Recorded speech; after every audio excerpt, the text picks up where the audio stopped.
안녕하세요. 오늘의 데일리 뉴스레터에 오신 것을 환영합니다. 한국의 국방 전략에서 공동 화력함의 개발은 특히 북한의 핵 위협이 계속 증가하는 상황에서 중요한 전략적 의미를 갖습니다. 다양한 미사일을 대량 발사할 수 있는 공동 화력함은 한국의 억제력과 방어 능력을 강화하는 중요한 도구가 됩니다. 이러한 함정의 배치는 군사기술에서의 진보뿐만 아니라 국제사회, 특히 북한에 대한 강력한 메시지로서 한국의 결단력과 자위 능력을 보여줍니다.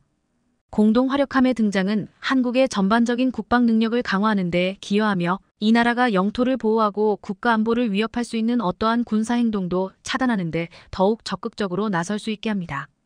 동시에 공동 화력함은 한국의 국방 산업의 발전과 진보를 반영하여 국제 무대에서의 군사기술 및 안보 분야에서의 위치를 높입니다. 또한 공동 화력함은 사이버 공격이나 정보전쟁과 같은 비전통적 위협에 대처하는 효과적인 방안을 제공합니다. 원거리에서 정확한 공격 능력과 유연성으로 군대와 민간에 대한 위험을 줄일 수 있습니다. 미래의 이러한 발전은 한국의 자위 능력에만 기여하는 것이 아니라 다른 나라들과요. 새로운 국방 협력 기회를 창출하며 지역의 평화와 안정 유지에 기여할 것입니다. 이제 한국의 공동 화력함에 대해 더 자세히 살펴보겠습니다. 얼마 전 열린 MADEX 2023에선 한국형 항공모함의 실체가 드러나면서 전 세계 방산업계 관계자들로부터 우레와 같은 박수와 함성이 나와 큰 화제가 됐습니다. 실제로 당시 현장에선 과거와 전혀 다른 모습으로 거듭난 중형 항모의 모습을 띤 한국형 항모가 등장하자 한국에서 아시아 최강 항모가 탄생한다며 난리법석이었습니다. 그런데 이것 말고도 국내 방산업계에서 또 하나 주목해야 할 것이 있는데요. 바로 떠다니는 미사일 기지, 바다의 무기고 움직이는 해상 미사일 탄약고라는 수식어가 따라다니는 합동 화력함입니다. 실제로 합동 화력함은 괴물 미사일 현무 2500발을 퍼붓는 등 단 한 발만으로도 단숨에 북한을 초토화시킬 수 있는 역대급으로 벌써부터 북한을 벌벌 떨게 하고 있다는데요.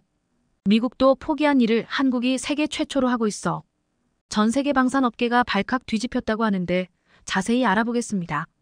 잘 나가는 대한민국 방산업계에 또 하나의 거대한 한 획이 그어질 전망입니다. 앞서 얼마 전 한화그룹은 대우조선해양을 인수한 뒤 하나오션으로 사명을 변경하고 조선업계를 향한 고강도 드라이브를 걸었는데요. 하나오션 출범으로 14년 만에 조선업의 꿈을 이룬 한화그룹은 방산 DNA를 주입하기 위해 공을 들이고 있는데 대규모 함정 수주를 따내는 게 당장의 특급 미션입니다. 이를 위해 최근 하나오션은 첫 대규모 채용에 나서는 등 본격적인 한화체제의 속도를 내면서 글로벌 해군 강국 조성에 일조하겠다는 포부를 드러냈습니다. 조선업체들 역시 하나오션을 비롯해 3년치 이상 일감을 확보하는 등 업황이 안 좋았던 몇 년 전과 비교해 모처럼 활기를 띠고 있다며 하나오션의 대규모 채용이 이런 좋은 흐름과 맞닿아 있다고 입을 모았는데요. 특히나 하나오션은 출범 이후 처음으로 참가한 MADEX 2023에서 차세대 호위함 한국형 구축함 개발 사업을 정조준하며 수상한 명가 재건이라는 목표를 달성하기 위한 첫 관문을 성공적으로 통과했습니다. 이번 방산 전시회에서 하나오션은 주력 수상함 사종을 공개했는데 바로 울산급 배치 23FFX, KDDX, 한국형 차세대 스마트 구축함, 합동화력함이 그 주인공이었습니다. 이렇듯 이번 MADEX 2023에선 하나오션의 부스가 난리가 났다고 하는데요. 다름 아닌 괴물 미사일로 불리는 현무 25를 비롯해 최대 100발 안팎의 각종 탄도순항 요격 미사일들을 탑재해 북한 미사일 기지를 초토화할 수 있는 합동화력함 때문이었습니다.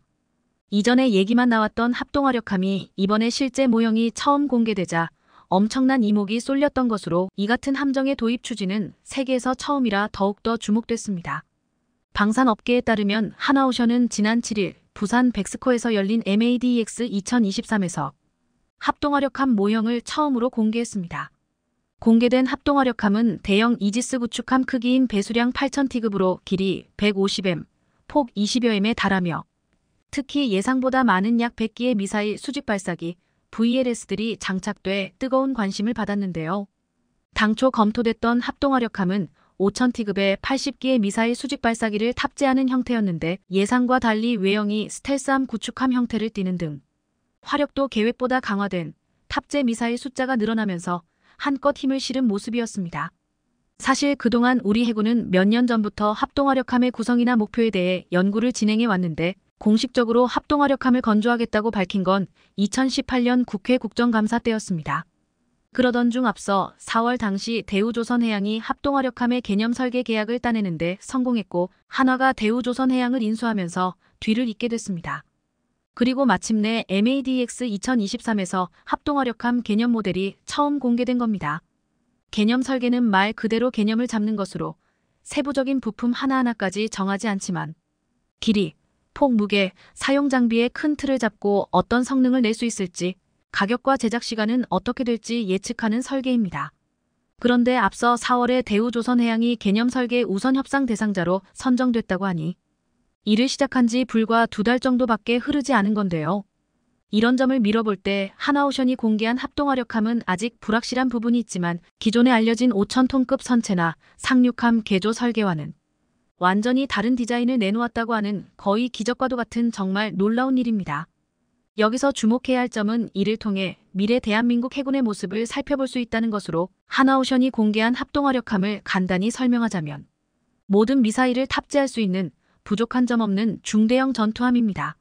하나오션에 따르면 최소 10종 이상의 미사일을 탑재할 수 있는 합동화력함은 우선 선체 앞부분에 한 포는 없이 KVLS-21 수직 발사대에서 해공 함대공 미사일, 함대공 22 미사일, 해성 22 함대지 미사일, 해룡 함대지 미사일, 홍상어 대잠수함 미사일을 탑재할 수 있습니다. 선체 중앙에 배치된 KVLS-22 수직 발사대에서는 현무 422 함대지 탄도미사일과 초음속 대함미사일을 장착할 수 있는데요. 여기에 초대형 미사일 3종이 추가되는데 15기가 장착된 초대형 미사일의 경우 길이 1013m의 트라이던트급 대형 탄도미사일을 4기의 기립형 발사대에는 길이 20m 정도의 미니트맨급 미사일을 탑재할 수 있습니다.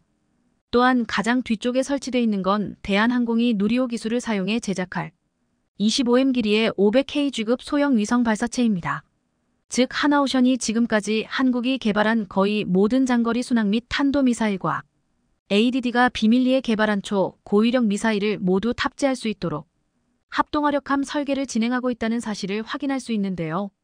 다만 정조대왕급 이지스함에 정착될 현무 422 함대지 탄도유도탄보다 큰 미사일들은 아직 정확한 운용 방식이 확정된 것은 아니라고 합니다.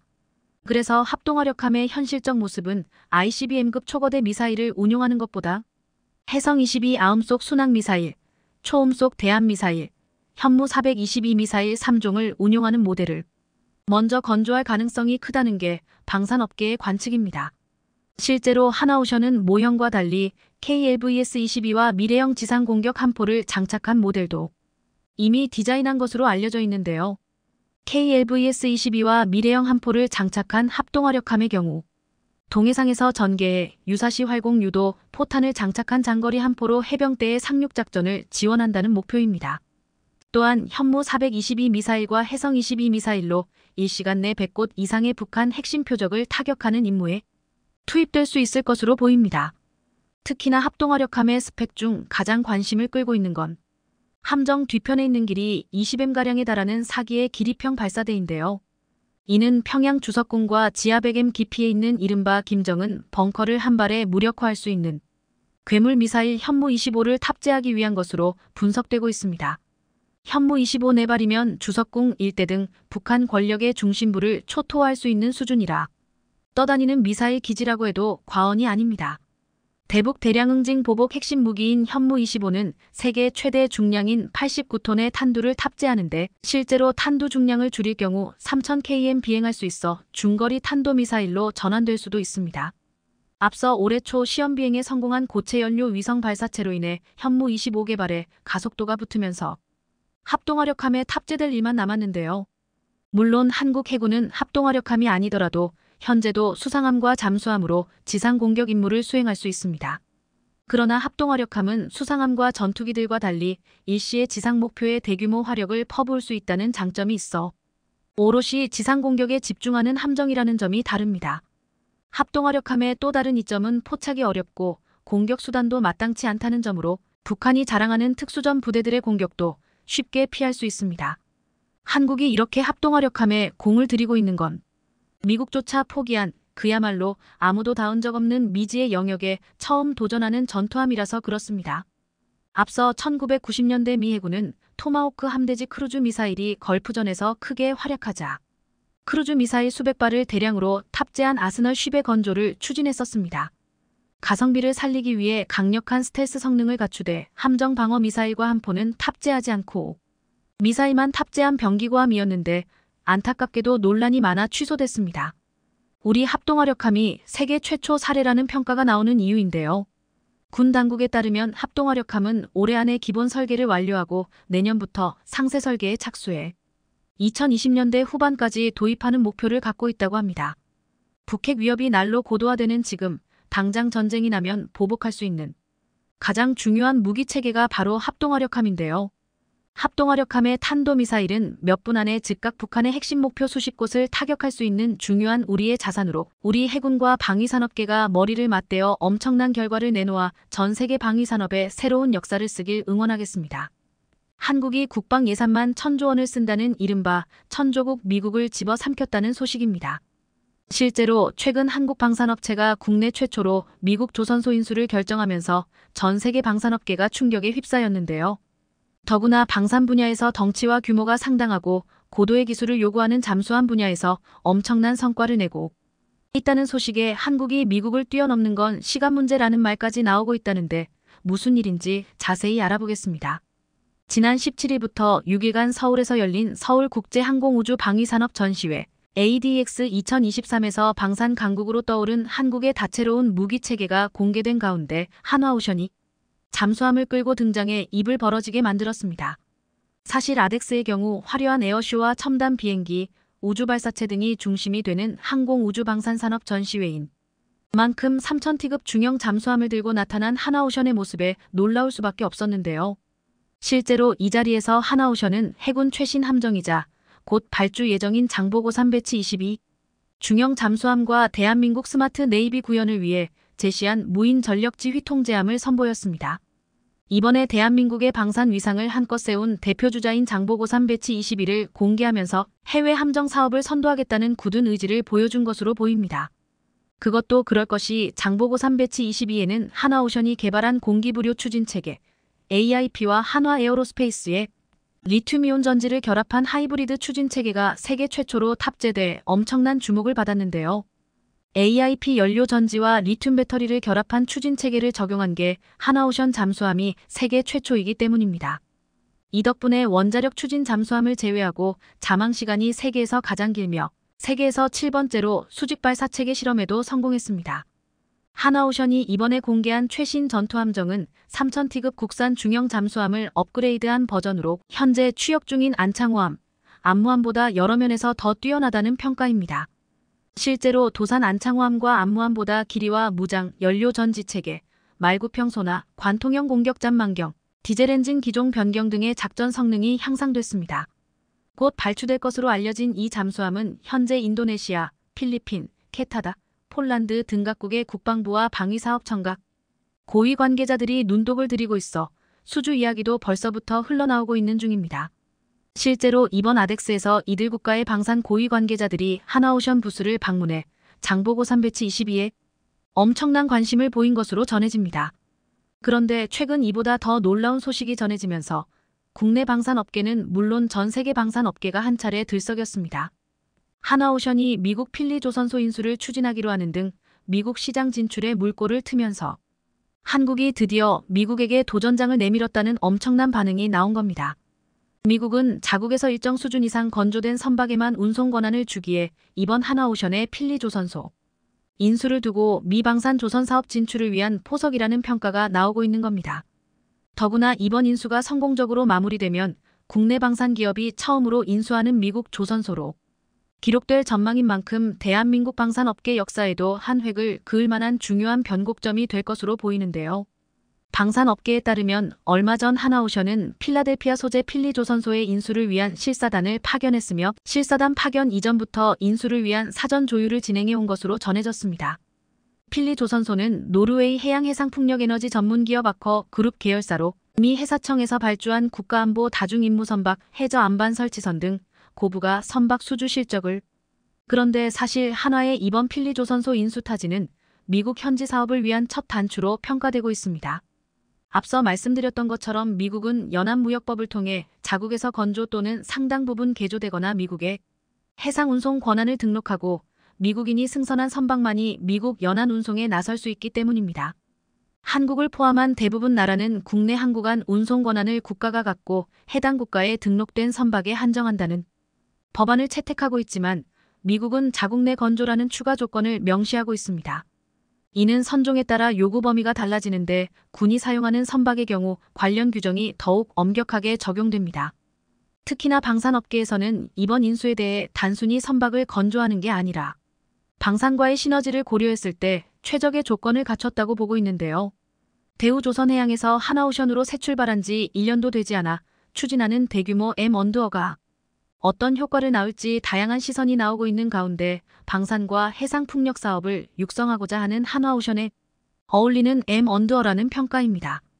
필리 조선소는 이름 그대로 미 해군이 태동한 필라델피아 지역을 대표하는 조선소로 세계 최대 해군기지이자 미 해군의 핵심 기지인 버지니아주 노포크와 해군사관학교 아나폴리스 등과도 인접해 있습니다. 실제로 필리 조선소는 상선과 더불어 군을 포함한 정부로부터 선박을 수주하거나 이들이 운용하는 선박의 정비 보수를 핵심 사업으로 두고 있는 만큼 엄청난 시너지 효과가 있을 것으로 보입니다. 이렇듯 한화가 북미 지역 조선소 인수를 적극 추진하고 있는 이유는 전 세계적으로 전쟁과 분쟁이 가속하면서 함정에 대한 수요가 늘고 있어서입니다. 여기에 더해 미 해군의 유지 보수 정비 시장도 커지고 있는 데다 해상풍력 설치선과 같은 사업을 하기 위해서는 미국 조선소를 통해 건조해야만 하기 때문입니다. 실제로 이런 이유로 한화 말고도 국내에서는 HD한국 조선해양 등도 북미 지역 조선소 인수를 적극 추진할 정도로 새로운 먹거리로 떠오르고 있는 중입니다. 한화의 경우 필리 조선소 인수를 위한 자금 확보 방안을 차근차근 마련하면서 한화에 따르면 필리 조선소 M&A 인수 자금은 유상증자를 통해 조달될 전망으로 이를 위해 다음 달 한화오션은 2조 원 규모의 유상증자를 실시할 것으로 보입니다. 이런 분위기에 그동안 우려스러웠던 한화오션의 재정이 이제 적자를 탈출하며 좋아지고 있는데요. 조선업계에 따르면 한화오션은 이달 말 3분기 실적을 발표할 예정으로 2020년 4분기 이후 3년 만에 혹자 전환에 성공할 것으로 보입니다. 현재 업계 내에서는 조선업 슈퍼사이클과 함께 한화오션이 경영 정상화에 속도를 낼 것으로 보고 있는데 실제로 하반기 카타르의 운반선 대량 발주가 예정돼 있는 데다 다음 달 유상증자까지 남아있는 상태입니다. 방위 산업이 여느 때보다 주목받고 있는 만큼 한화오션 역시 초격차 방산 기업으로 성장하겠다는 자신감 아래 거세지고 있는 모습인데요. 조선업계에서는 최근 지정학적 불안이 커지면서 글로벌 함정시장 규모가 향후 10년간 누적 기준 1,320조 원에 이를 것으로 전망하고 있습니다. 여기에 더해 국내에서도 크고 작은 발주가 잇따를 예정이라 실적 호조세가 꾸준히 이어질 것으로 보입니다.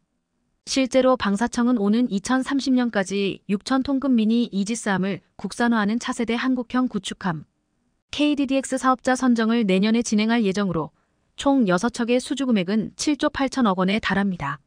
한화오션은 이 사업을 따내기 위해 1,000억 원을 들여 수상함 2척을 동시 건조할 수 있는 실내 탑재 공장 신축을 진행한다는 계획으로 수주 가능성이 큰 상황입니다. 특히나 최근엔 한화오션이 폴란드, 필리핀에 이어 60조 원대 캐나다 잠수함 사업에 입찰 참여를 공식화하면서 덩달아 기대감이 커지고 있습니다. 방산업계에 따르면 한화오션은 캐나다 잠수함 프로젝트에 가장 주목하고 있는데요. 오션은 캐나다 잘수할 프로젝트에 가장 주특하고 있는 미. 현재 캐나다 해군은 노후 잠수함 교체를 위해 추진하는 캐나다 순찰 잠수함 프로젝트를 진행 중으로 3,000톤급 잠수함 812척을 도입할 계획입니다. 사업 규모는 60조 원에 달하며 잠수함 척당 가격은 2조 원이 넘을 전망인데 올해 하반기 공고가 나와 이르면 2026년 계약자가 선정될 것으로 알려졌습니다. 캐나다는 동쪽으로 러시아, 서쪽으로는 중국 원자력 잠수함의 위협을 받고 있는 중으로 현재 퇴역을 앞둔 제재이다는 통이후로 위험을 받고 재래식 잠수함 4척만 갖고 있어 신형 잠수함을 도입을 서두르고 있습니다. 캐나다가 요구하는 조건의 잠수함으로는 한화오션이 건조한 3,000T급 도산 안창호함이 유력한 상황으로 도산 안창호함은 장거리 자막 및 SLBM 발사가 가능합니다. 여기에 더해 한화오션은 폴란드 군비청이 추진하는 잠수함 획득 프로그램에도 참여하고 있으며 필리핀 해군에도 장보고 23PN 잠수함으로 명명된 제안서를 제출하면서 수주전에 뛰어든 상태입니다. 이 가운데 폴란드 잠수함의 경우 최근 한국과 폴란드가 국방 협력을 크게 강화하고 있는 만큼 한화가 수주전에서 우위를 점했다는 평가가 나와 기대가 큽니다. 약 3조 원을 들여 잠수함 2척 발주를 추진하고 있는 필리핀 역시 이번 아덱스 2023에서 하나오션 부스를 들려 잠수함 건조와 운용 현황을 직접 살폈을 정도로 수주 기대감을 끌어올리고 있습니다. 이런 상황에 최근 하나오션이 무인 잠수정 에너지원으로 사용될 연료전지 시스템 개발에 나서는 등 잠수함 명가로서 이름을 톡톡히 하고 있는데요. 방산업계에 따르면 지난 4일 하나오션은 ADD가 주관하는 무인 잠수정용 에너지원 시스템 ADD가 주관하는 사업의 우선 협상 대상자로 선정돼 체계 개발에 나설 것으로 보입니다. 해당 사업은 다목적 모듈형 무인 잠수정용 수소연료전지 체계를 개발하는 것으로 하나오션은 모듈형 파워팩 시스템 기술을 개발하고 성능 검증용 시작품을 제작하게 됩니다. 여기에 더해 하나그룹의 로봇 전문 기업인 하나로보틱스가 하나오션과 함께 조선소 현장 수요에 맞는 소형 협동 로봇을 개발해 나서면서 품질과 경쟁력을 끌어올린다는 방침인데요. 최근 선박 제조 현장에 로봇 도입을 늘리고 있는 만큼 소형 협동 로봇을 개발해 용접 작업을 자동화함으로써 인력난 해소는 물론 생산성 향상에 크게 기여할 거라는 겁니다. 세계 최강의 디젤 추진 잠수함을 개발한 기술력을 바탕으로 앞으로도 우리나라 국방 전력의 핵심이 되길 응원하겠습니다. 한국의 잠수함 수출을 막기 위해 황당한 수법을 썼던 중국이 최근 최악의 상황으로 빠져 화제가 되고 있습니다. 중국산 무기를 구입하려 했던 태국이 크게 분노하며 다시 한국을 찾았을 정도입니다. 도대체 무슨 일이 벌어졌기에 전 세계 언론들이 중국을 비판했는지 한번 살펴보겠습니다. 태국은 동남아의 대표적 해양 국가이지만 1952년 일본산 잠수함 4척을 퇴역시킨 이후 줄곧 잠수함 구입을 모색해 온 바 있습니다. 다만 경제력이 약해 값비싼 잠수함을 구매하는 것은 쉽지 않은 선택이었습니다. 그런데 2000년대 들어 상황은 달라지기 시작했습니다. 베트남이 러시아로부터 킬로급 잠수함을 도입한 데 이어 말레이시아와 싱가포르도 프랑스 등에서 잠수함 도입을 시작했고 심지어 빈국 미얀마조차 러시아에서 신형 잠수함을 구매했던 것입니다. 현재는 싱가포르 4척, 말레이시아 2척, 베트남 6척 등을 확보하고 있습니다. 태국은 최소의 비용으로 잠수함을 확보하기 위해 여러 곳을 수소문한 바 있습니다. 한국, 독일, 러시아, 스웨덴, 프랑스 등에도 잠수함 구입을 타진해왔습니다.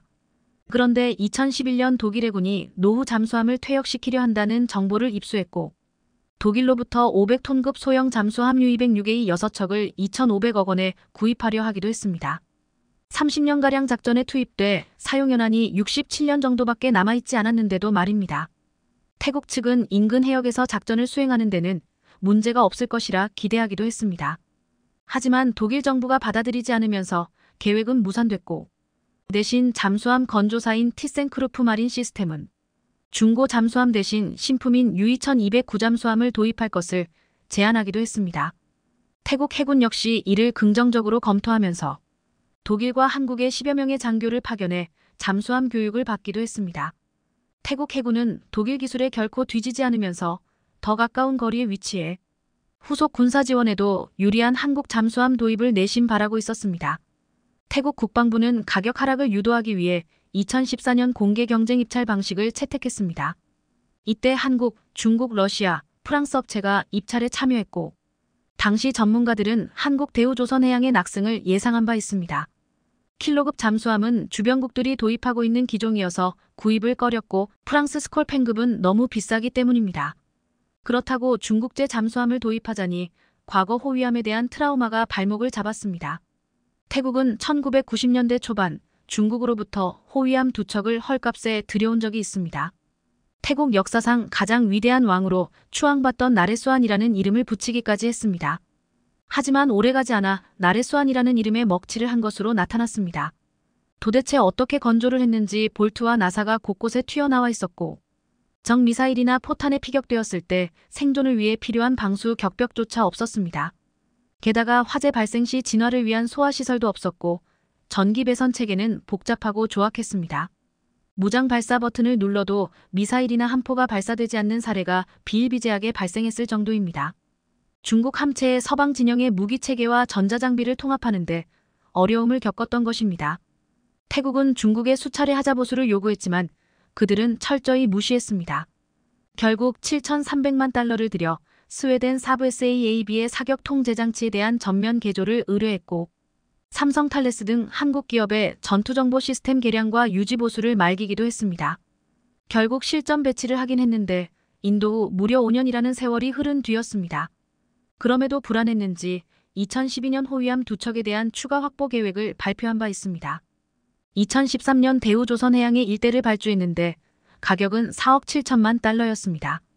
개량을 맡았을 당시 한국의 기술과 꼼꼼함에 감동을 받았기 때문이라는 분석입니다.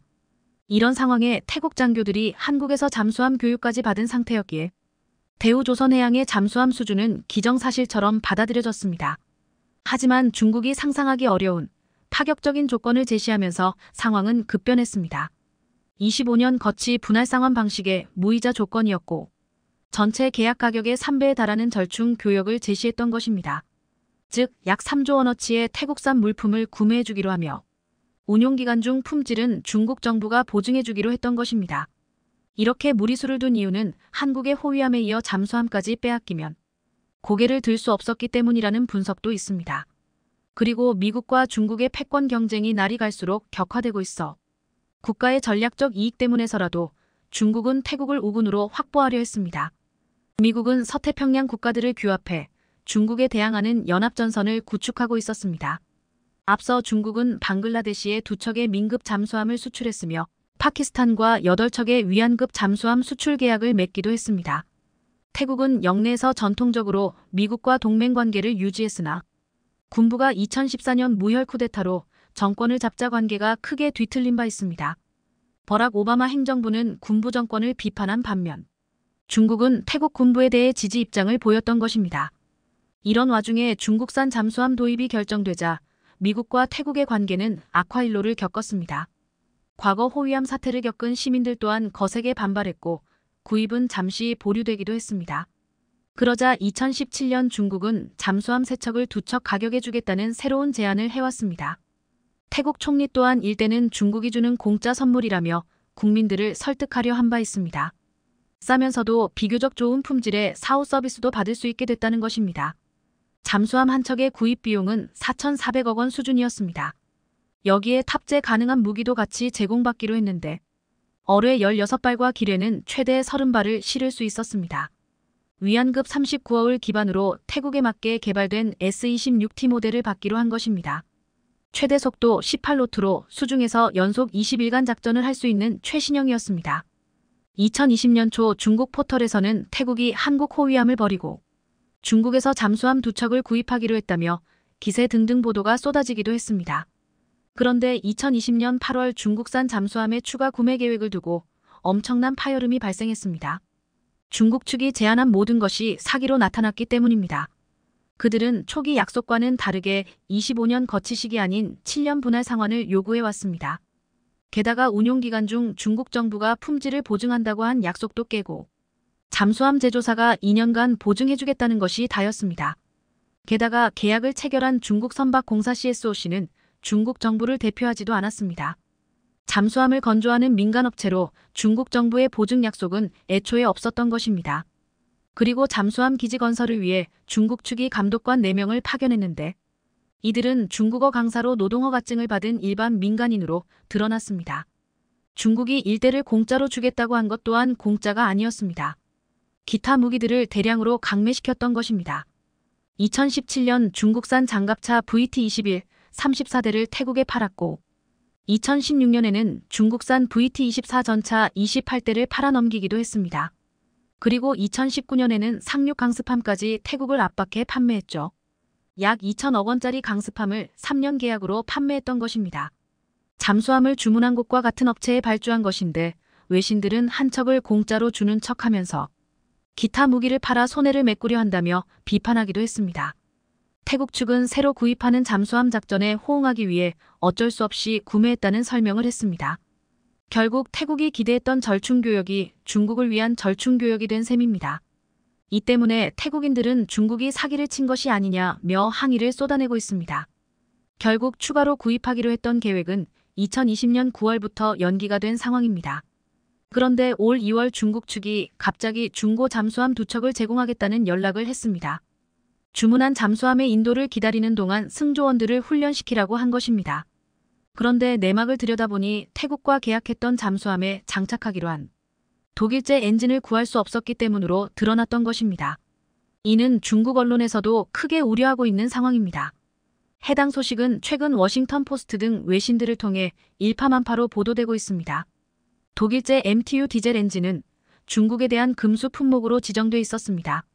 1989년 테난먼 광장의 민주화 항쟁 이후 EU가 조치를 했던 내용입니다.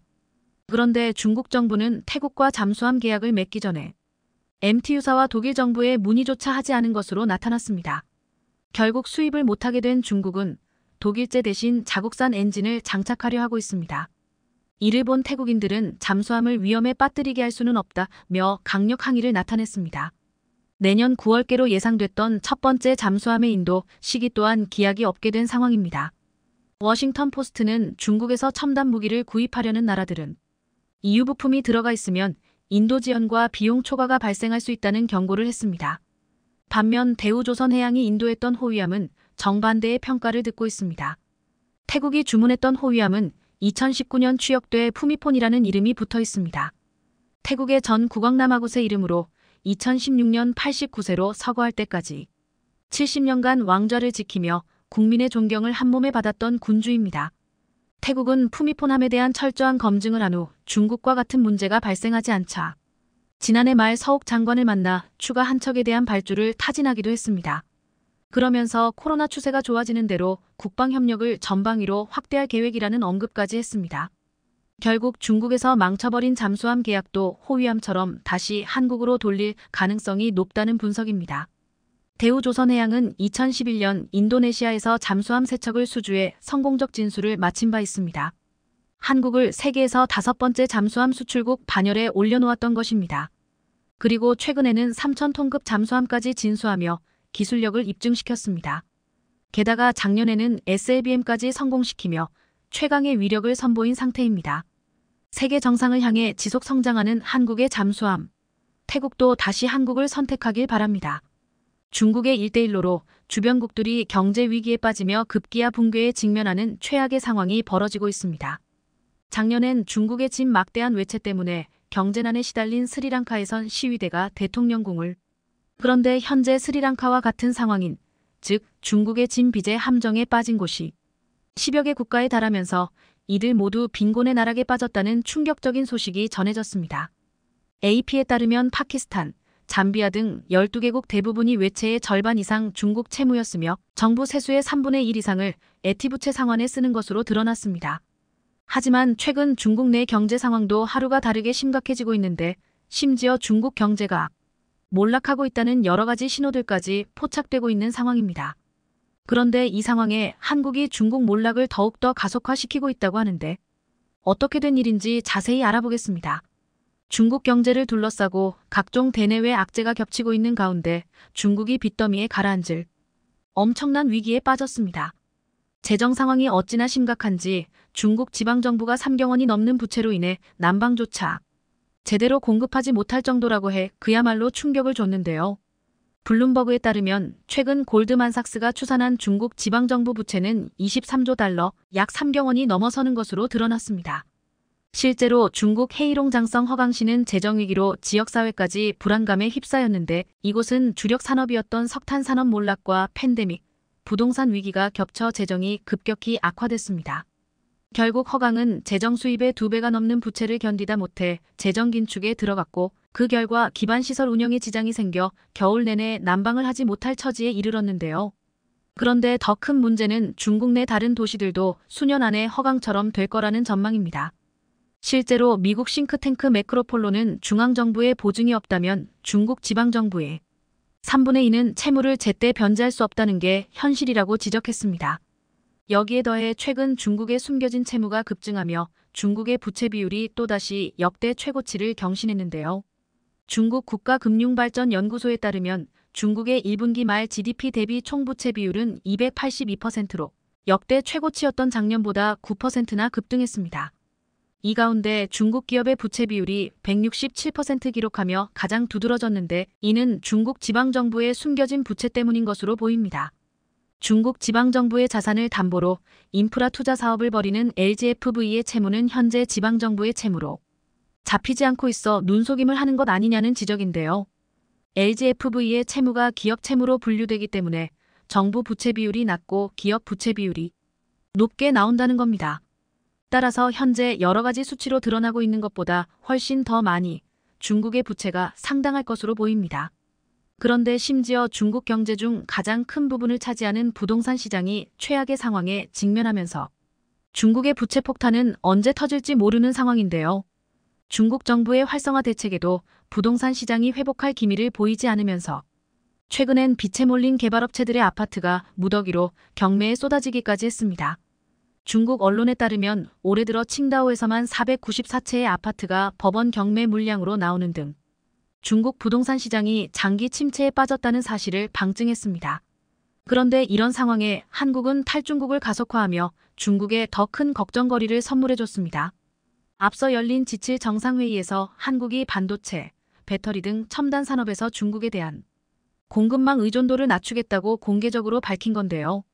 실제로 최근 정부와 국내 기업들은 중국 의존도를 낮추는 방안을 다각도로 모색하며 중국 외 다른 국가들과 협력을 추진하고 있는 중입니다. 지난 16일엔 캐나다와 핵심 광물 공급망 청정에너지 전환에너지 안보 협력 MOU를 체결하고 장관급 경제안보 협의체를 운영하기로 했는데 이 역시 중국 의존도를 줄이기 위한 맥락입니다. 이렇게 한국이 중국을 본격적으로 손절하려는 움직임을 보이자 이를 알아차린 중국은 G7회의 이후 한국에 갑작스런 제재를 가하며 불순한 의도를 드러내고 말았습니다. 실제로 이달 중순부터 중국 일부 지역에서 네이버 접속 장애가 발생한다는 이야기가 계속 나오면서 중국 정부가 네이버를 차단한 거 아니냐는 추측이 이어졌습니다. 그리고 최근 한국 가수 정용화의 중국 예능 프로그램 출연이 취소되자 한한령이 부활할 수도 있다는 목소리가 나오기도 했는데요. 하지만 다양한 분야에서 한국 기업들은 할만하다 혹은 오히려 좋아라는 반응을 내놓으며 분위기가 완전히 달라졌음을 실감케 했습니다. 이는 수년 전부터 지나친 중국 의존도를 의식해 호주, 아세안, 북미 남미 등으로 수입처 다변화를 꾀했던 특히나 전기차 배터리 관련 기업들은 탈중국에 대해 오히려 좋다는 반응으로 자신감을 보이고 있습니다.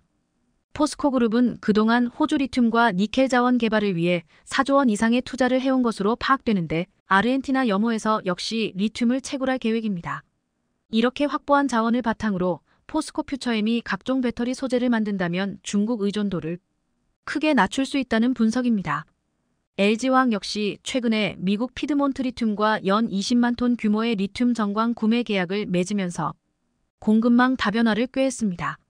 배터리 4대 핵심 소재인 분리막 전해질을 만드는 업계에서도 탈중국을 두 팔 벌려 환영하고 있는 분위기인데 우선 분리막 업계에서는 SKIET가 연내 북미 투자 의사결정을 마치고 실행 여부를 확정할 방침입니다. 그리고 이렇게 미국 투자가 현실화하면 SKIET는 글로벌 3대 전기차 시장 모두의 분리막 생산 거점을 마련하게 될 전망입니다. 전해질 업계는 대부분 북미 투자 계획 수립을 모두 끝낸 상태로 엔캠은 조지아주의 연 2만 톤 규모의 전해액 공장을 가동하는 동시에 테네시 오하이오 미시간 등지에 신규 생산 거점을 마련할 계획입니다. 솔브레인과 동아기업도 내년 하반기부터 현지에서 전해액 생산에 나설 예정으로 솔브레인은 인디애나주의 생산시설 공사를 시작했고 동아기업은 상반기 중 테네시주에서 첫 삽을 예정입니다. 사실 이제는 예전처럼 중국산만 갖고 전 세계를 상대로 배터리 소재를 팔 수 있는 시대가 아니기에 한국 기업들은 미리 탈중국을 계획하고 있었는데요. 내친 김에 이들 기업들은 본격적인 탈중국을 통해 그간 중국이 패권을 누려온 분야에서 추격의 기회를 잡으며 우리가 패권을 가져오겠다는 자신감까지 내비치고 있는 것으로 보입니다. 여기에 더해 최근 현대차도 중국 경제의 몰락을 가속화시키는데 힘을 보태고 있는 중인데요. 자동차 업계에 따르면 현대차가 6월 창저우 공장 가동을 멈추고 공장 설립 7년 만에 매각하기로 결정했습니다.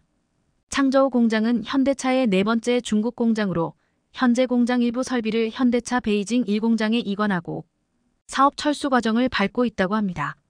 현대차 철수 결정 소식에 창저우 지역 주민들은 현대차 공장이 곧 문을 닫는다는 소문을 들었다. 2016년 공장을 세울 때만 해도 사람들이 모두 기뻐했는데 문을 닫는다니 너무 아쉽다는 반응이 쏟아졌는데요. 하지만 현대차는 이런 현지 분위기에도 불구하고 냉정하게 중국 시장을 떠날 준비를 착착하고 있는 중으로 실제로 중국 내에 있는 나머지 공장도 거의 가동하고 있지 않다고 합니다. 현대차가 이렇게 냉철한 판단을 할 수 있었던 건 중국 판매가 아니어도 해외에서 아주 무섭게 폭풍 성장 중이기 때문입니다.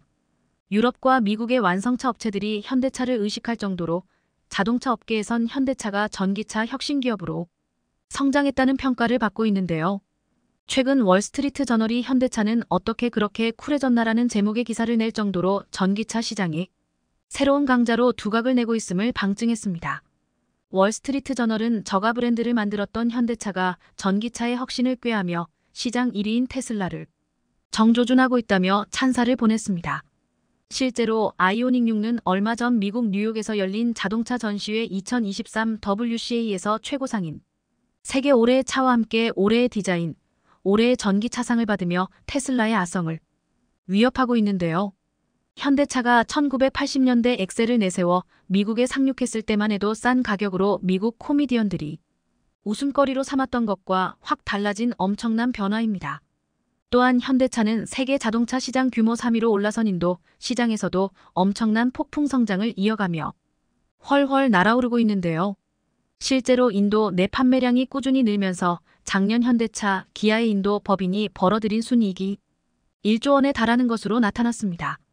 여기에 더해 현대차는 인도 시장을 철수한 GM 공장도 인수할 예정이라 절차가 마무리되면 현대차요. 인도 현지 생산량은 연간 125만 대를 넘어서게 될 전망입니다. 심지어 현대차는 차세대 배터리 개발 투자에 나서며 글로벌 완성차 업체들의 꾸민 배터리 내재화에 성큼 다가서고 있는데요. 전기차 핵심 부품인 배터리 성능을 개선하고 원가를 절감하기 위해선 자체 배터리 생산 필요성이 제기되고 있는 만큼 이를 먼저 실현하고 있는 겁니다. 이 가운데 현대차가 주목하고 있는 건 리듬 메달 배터리로 리튬이온 배터리보다 주행거리가 30% 길고 12분 만에 배터리 용량의 90%까지 충전할 수 있는 것으로 전해집니다. 이렇게 현대차는 미래차 1등 기업으로 도약하기 위해 하나하나 단계를 밟아가고 있는데요. 이쯤 되면 조만간 중국이 탈중국을 꾀하고 있는 한국 기업들을 향해 돌아와 달라고 목 놓아 울부짖을 것 같습니다.